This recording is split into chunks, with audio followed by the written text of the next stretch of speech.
Hey everyone, welcome to Arcane Station. I'm your host Mike Porter. Tonight we're looking into this strange creature known as a vampire.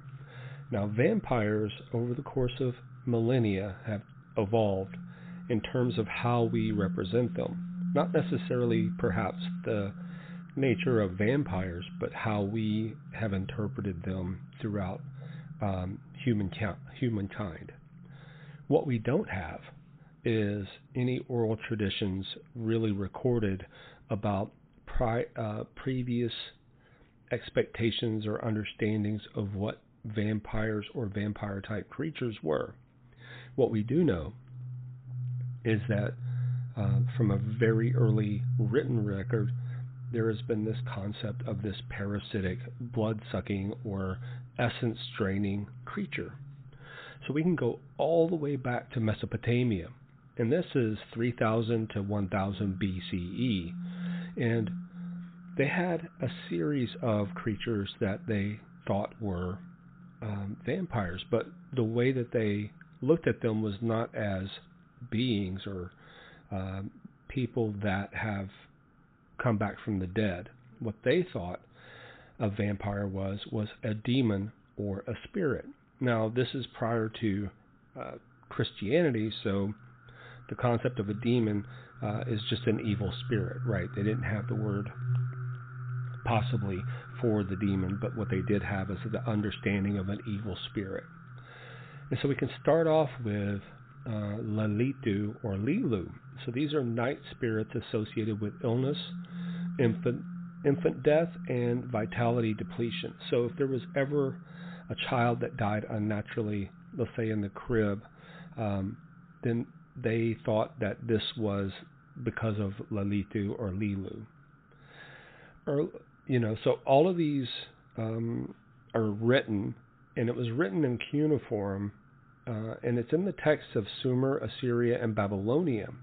And again, this is a class of demonic spirits that they thought was an adolescent who died before they could bear children.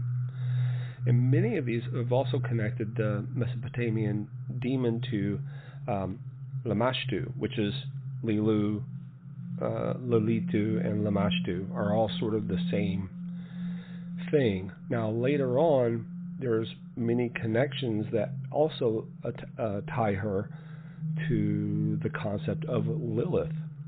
So Lilith is, again, said to be the same demonic or spiritual variety of vampire.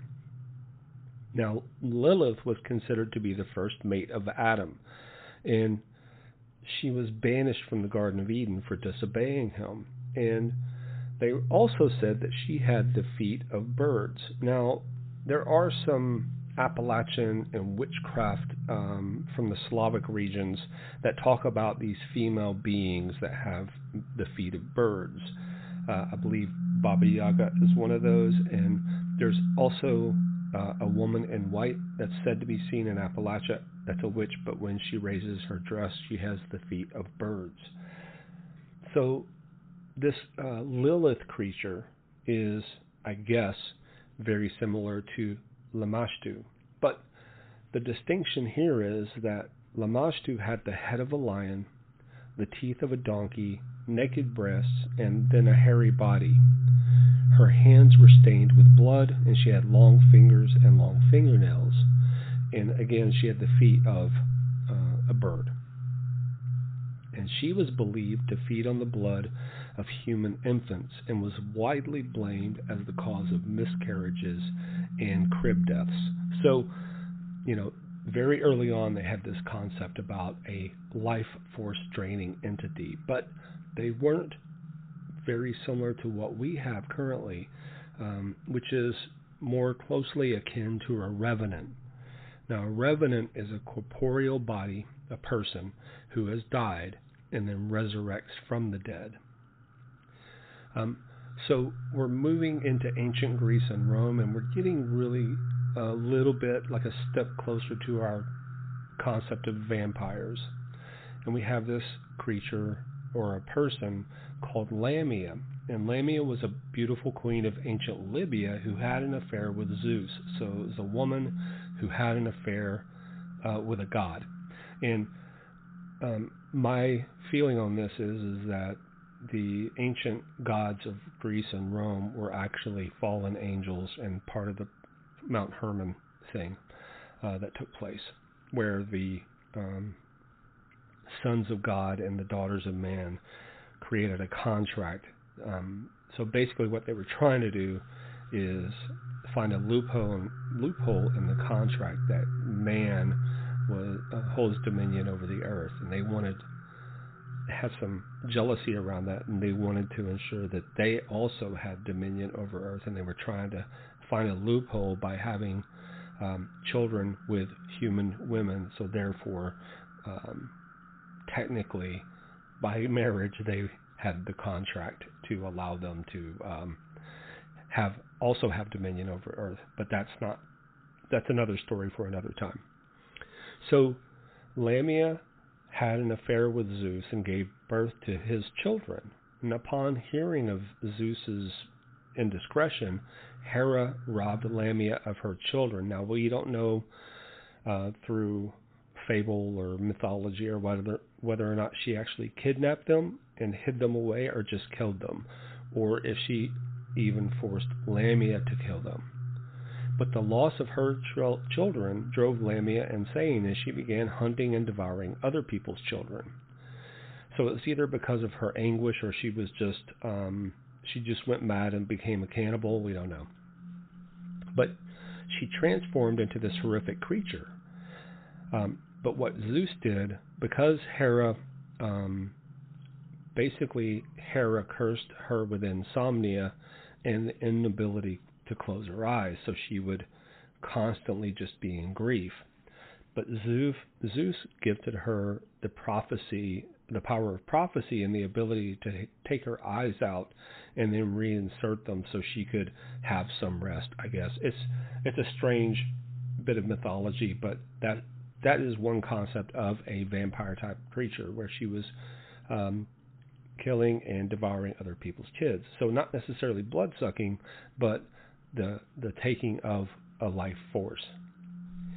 Impusa is another Greek mythology, and it's a shape-shifting female. And the weirdness here is that she has a single leg made of copper, and she was commanded by Hecate, or Hecate. I don't know how that's pronounced in Greek. But basically, the Impusae, which are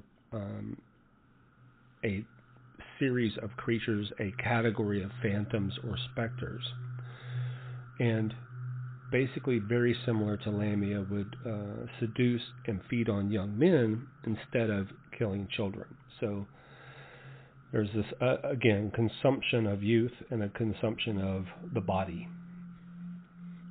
There's another thing called the Strix, which is in Roman mythology, and basically it was a bird of ill omen, but they also thought that it fed on the human flesh and blood. So, and it had a reference or a corollary between the owl type bird and witches, and that's how we get sort of an association with owls and witches. So as we move further into medieval Europe, this is where we start getting a little bit closer to what an actual vampire is, which is a corporeal revenant, the physically dead returning to cause harm. So a revenant in folklore is a spirit or a reanimated corpse that's believed to have been resurrected to haunt the living. And the word revenant is derived from an old French word, revenant, which is returning. But revenants are part of the legend of various cultures, including Celtic and Norse mythology. And if you've played Skyrim, then you have heard about one of these revenants, and that's a draugr. Now, the draugr are in Nordic mythology, Icelandic mythologies, Faroese, which is the Faroe Islands up there, Swedish, and then the Sami are the indigenous tribes in Russia. So all of these groups have this concept of a draugr or draug, which is this revenant that comes back. And it's malevolent. It wants to cause harm. And in modern times, they're portrayed as these Norse supernatural zombies, and they're loosely based on the Draugr as described in early medieval Icelandic sagas. But there are several complex ideas which change from story to story. So we're going to basically, there's sort of like a royal guard, I would say, that has been resurrected and returned from the dead. But they're not really consuming people. They're just guarding treasures or guarding burial mounds. So again, they're not really attacking in the same way as a vampire would. But this is the first concept of a revenant, a returning body from the dead. And then we go to Ireland. So this happens a little bit later, and Ireland has one of the earliest clearly defined revenant traditions in Europe. So this is developing independently of Slavic folklore. So all of that northern Draugr creatures in the Iceland and Faroe Islands and Sami, that's independent of the Irish version of a revenant. And it happens roughly around the same time period. So I think that was around 500 to 1100 CE. But this is getting another step closer to what our traditional vampires are. They return from the dead, they consume blood, and you have to do a specific ritual or some sort of burial practice to ensure they don't return. So the first one of these is called Arbata, and this is in around 800 to 1100 CE. Now, this is the most significant version of a vampire-like creature. Arbata was a dwarf chieftain, but also a magician. And there's a couple elements of this that are changed based on what time period this takes place. If it's prior to Christianity or coming into Europe, then another chieftain, local chieftain, is told how to slay Arbata, and then also if it's after Christianity sort of moves into Europe, then it's a clergyman that tells them, or a saint that tells them how to kill Arbata. And it's two separate chieftains depending on which story you hear. So the first was slain but kept returning until a druid told the chieftain how to kill him and what practice to do to ensure that he doesn't return from the grave. In a more modern version of the story, he rises from the grave to drink blood, and a Christian saint, rather than a druid, explains how to disable the dwarf Arbatak, who was a magician and a dreadful tyrant who was extremely cruel to the people of the area. So he was killed and buried, and in the first legend, he's killed by Fionn Macamhail.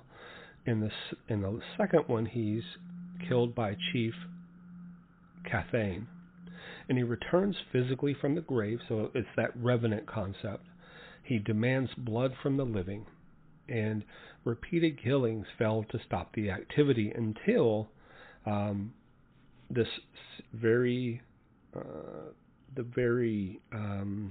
prescriptive way of approaching killing him. The first is they made a wooden sword out of yew.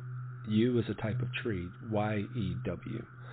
And then they dug a hole vertically, and they stuck him head facing downward with the sword still in his chest. And then they covered him, and they buried him under a large stone that was placed over the top of his grave. And then they had a ritual to seal the burial site. So they took these extreme measures to ensure that this vampire or this revenant wouldn't come back. Now there's another version of this a little bit later called the Darung Da'a, and it's a terrifying female vampire from Irish folklore. And the name means red bloodsucker or red thirst, depending on how you translate it. But this story originates in Waterford, Ireland, which is in the County Derry. But basically what she would do, she was forced into a marriage. So she's beautiful. She falls for a peasant, and she was a maiden. But her greedy father sells her into an arranged marriage with a cruel chieftain. The chieftain imprisons her and tortures her, leading her to despair, starvation, and finally death. So as they put her in the grave, her spirit rises as the Darung Da'a. It's hard to say. As Dearg Due. Darung Da'a. So anyway, she seeks revenge on her father and her husband by draining their blood, and then because of that, she becomes this bloodthirsty immortal, and she seduces men with her beauty, promising intimacy but delivering death by sucking their blood. So this is very close to our modern version of a vampire. So that she's beautiful and powerful and seductive, and these men fall for it and end up dying. And again, there's some burial traditions about burying the bodies upside down or head downward. They will put sickles or stones in their mouths or on their chests to prevent them from feeding, and they use yew wood to slay the undead. And basically what they were concerned about, again, is this walking dead or revenant, and if somebody was killed by this creature, they would also receive the same treatment so they don't turn into this other being, this other type of being. So in Central and Eastern Europe, we're again one step closer to the modern vampire. So Slavic vampire folklore centers on reanimated corpses, often called upir or vampire, that rise from the graves to cause disease and death. They attack family and livestock in the village, and they differ from modern vampires by not always being blood-sucking aristocrats, but what they were actually grotesque, rotting, bloated corpses that came back from the dead. And the way that you would turn into a vampire or umpire would be through committing suicide or sins or an unnatural death, and it required a ritual to ensure that you didn't return from the grave by staking you to the ground, putting stones over your grave, things like that. And these myths sort of explained epidemics. So if there was a massive epidemic, they thought a vampire or umpire was actually the cause of these outbreaks. And they were afraid, again, that they were going to just return from the grave and attack locals. So they were described often as being bloated and ruddy or reddish, with sharp teeth, hair and nails that appear to grow after death, and sometimes fangs or exposed teeth. There's similar creatures that are talked about later on called strigoi or strigaiza or vordalak, which is a Russian version of the same thing. But basically what it does is it returns and attacks loved ones. So again, we're getting very close. The strigoi is actually a Romanian version of a vampire. They're malevolent undead spirits or beings from folklore that rise from the grave to torment the living. And they drain life force or blood. And unlike these aristocratic type vampires, they share characteristics, though they do, share some characteristics. One of those is shape-shifting, and the other one is nocturnal activity. So these figures come from ancient myths, and again, they're very similar to our local or our more modern versions of supernatural entities that are vampiric, the shape-shifting, turning into bats or wolves. But they worry about the same thing, that they bring disease and they cause localized panic. They had two types of strigoi. They had the strigoi mort, which is a dead strigoi, and that's the reanimated corpse that rises from the grave and appears bloated and red or black faces, and they come out to suck blood, lure family members, and cause sickness. And then you have the strigoi viu, which is the living strigoi.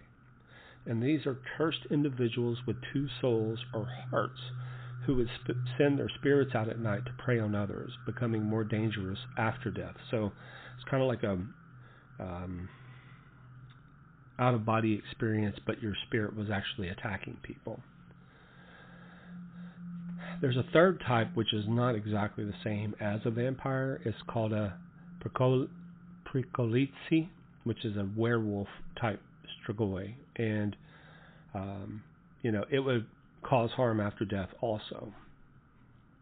But, again, these things,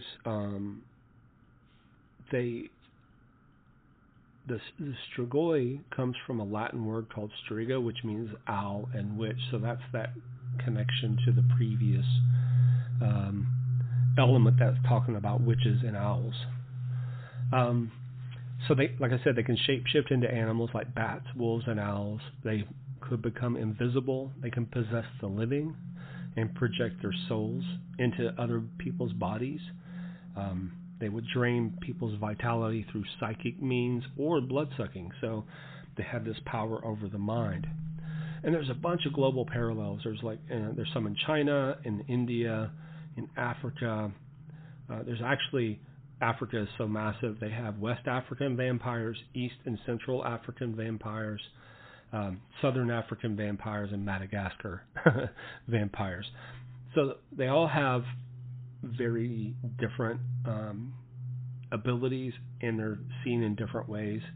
A lot of the Central and the Eastern vampires during the colonial time periods, they were saying that colonial officials would attack the black Africans and drain their blood using needles for illicit purposes. So some of these were just people doing horrible things. Some of them were spirits, some of them were revenants. So there's even, prior to the Europeans coming to America, there were even versions of vampires, similar types of creatures in American Indian folklore. So they have the Wendigo, which is a cannibal, essentially eating the life force of people. There's skinwalkers who use forbidden magic to commit crimes, and then not necessarily like a vampire, but they say that they can drain people's essence. And then you have the mosquito man, which is very, very on point in terms of like sucking blood. So basically it's a giant mosquito type creature that thrusts his proboscis into a person's head and sucks their brains out. So you got kind of some mixing of legends, not necessarily a zombie, although zombies do love brains, and not necessarily a vampire. It's more like a giant mosquito that's very similar to a full-size person, but a mosquito. And they have some other ones called Two-Face and Rolling Head, but these are sort of outside the realm of, they share a tertiary sort of association with draining of life force, but not really in the same sense as a modern vampire. So there were a bunch of different panics that took place over the courses of centuries about vampires. There was a Eastern European hysteria in the 1720s and 1730s. They dug up a body. It was bloated. The face was ruddy. They thought they had hair growing and nails growing, when obviously that was the atrophying of the skin and the gases bloating in the stomach. But they thought that this creature was going to come back alive, and so it caused a massive panic. So Austrian officials documented these cases. They exhumed the bodies, they staked the hearts, or they burned them. And this spread panic across Europe. Then we had a New England vampire panic in the 18th and 19th century. And basically, there was tuberculosis, which was consumption back then. And family members were dying. And people were blaming them that they were draining the life after this person died because they looked very gaunt. They had blood around their mouth because of coughing up blood, but they looked as if they were pale, gaunt, and had blood, so they assumed that these were the creatures that were attacking other people, causing the same illness in them. So they did these ritualistic exhumations. They burned the hearts, and they mixed the ashes with water as a tonic for the sick. So people were actually drinking the dead back then. And we have some modern versions. In 1656, there was another documented real vampire, which was exhumed and beheaded. This was in Istria, in Russia, in the late 1600s. There was reports of vampires appearing between midday and midnight, causing blood to flow from their mouths, noses, and ears. And there's the vampire of Berwick in 1790, which was in England and was supposed to be terrorizing the town. In the 20th century, we had Fritz Hartmann and Bela Kiss, who were nicknamed the vampires. They were serial killers, and they were drinking blood and preserving bodies, but not a traditional vampire. And then in the 60s and 70s, they had the Highgate vampire in England, and there were reports of a tall figure with burning eyes in London's Highgate Cemetery. And this self-proclaimed occultist claimed that a king vampire from Romania was responsible, and this led to large crowds of young people attempting to find the entity. And I just watched a Netflix documentary on this. It was pretty interesting, so I highly recommend taking a look at that. And then there was a Birmingham biting incident in 2005, and then it caused these rumors to circulate about a man in the Ward End area of Birmingham biting passerbys, including a woman.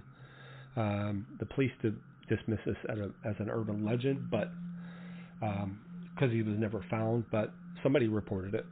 And then there's the Vicarage vampire case.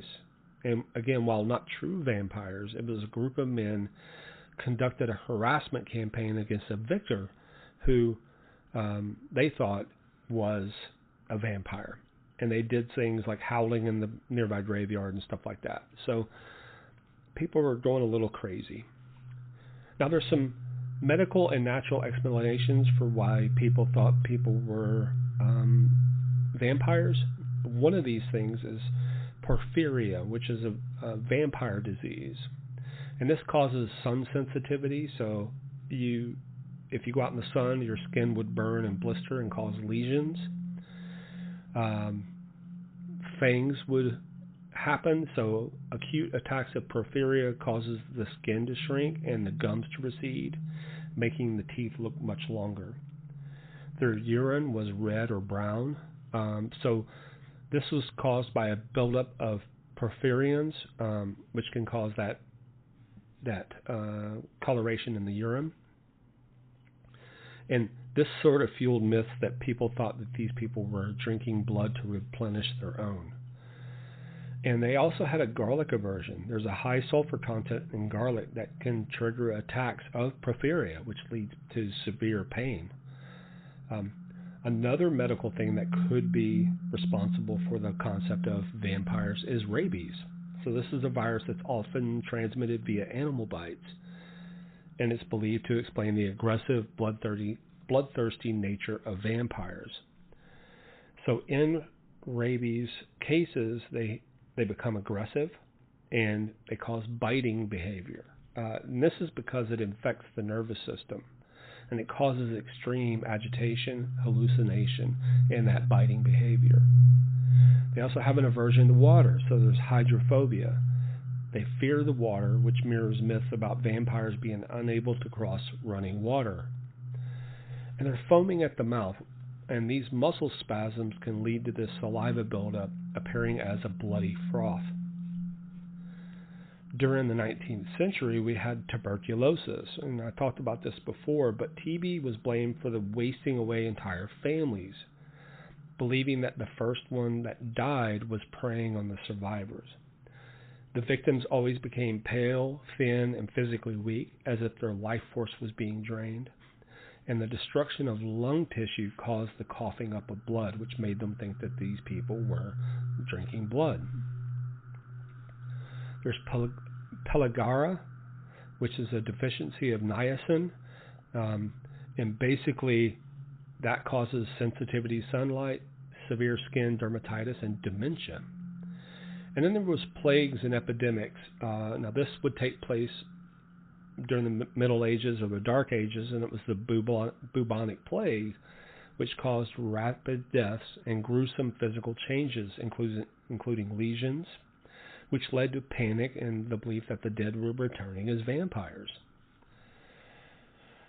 And when they did these post-mortems, before modern medicine, they just misinterpreted what these things were when they were digging up these bodies. They would have bloating and purging. So what would take place is they would dig a body up. It would look like it was full. It was gaining weight. This was bacteria in the gut producing a gas which causes the body to swell, and it forced blood-stained fluids from the mouth and nose. And in cold, dry environments, bodies might not decay as fast, and that caused panic when they appeared to be well preserved. And as muscles contract and skin dries, hair and nails seems to grow and lips recede, revealing teeth that look like fangs. And this is all part of the process of rigor mortis and retraction. Now I'm going to stop here, I think, because the next element I want to talk about, and I'll probably do this later on, is the literary transformation of vampires from early folklore to the modern versions of the vampires that we see now. But we'll talk about that in the next episode, because I think I can take a whole episode just to talk about books and pop culture references and modern versions of vampirism, as well as the concept that vampires could be a choice through ritual. So we'll talk about in the next episode. If you're enjoying my podcast and what I'm doing, or my weird take on things, please subscribe, rate the show, tell others about it. It helps me out tremendously. I do have a Patreon where I post this podcast for free. You can get my podcast free wherever.